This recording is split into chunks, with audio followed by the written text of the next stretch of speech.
cu mâna stângă ne ținea, căci dreapta i-a rămas pe front. Cu dragoste ne cuprindea și în toate El ne ajuta.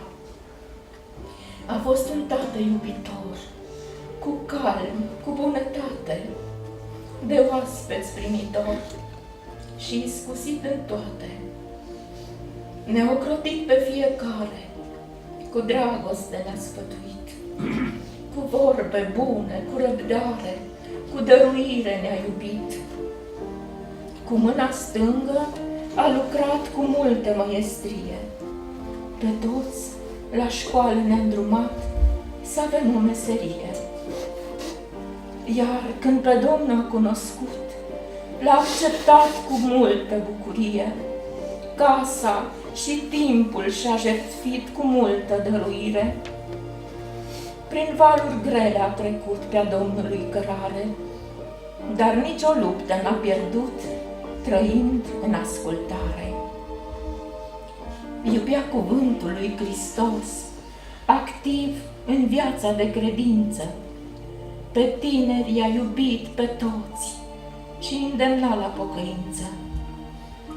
Așa trecutau anii 93, cu bune și cu rele în viață. Iar pentru noi rămâne în continuare mereu, mereu a lui povață.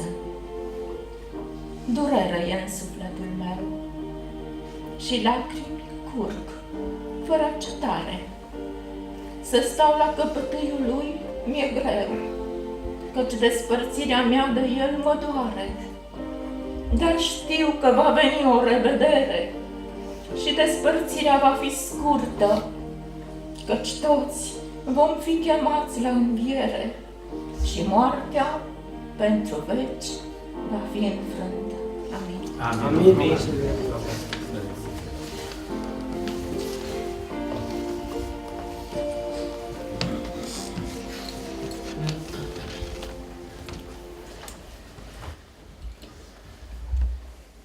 Așa este.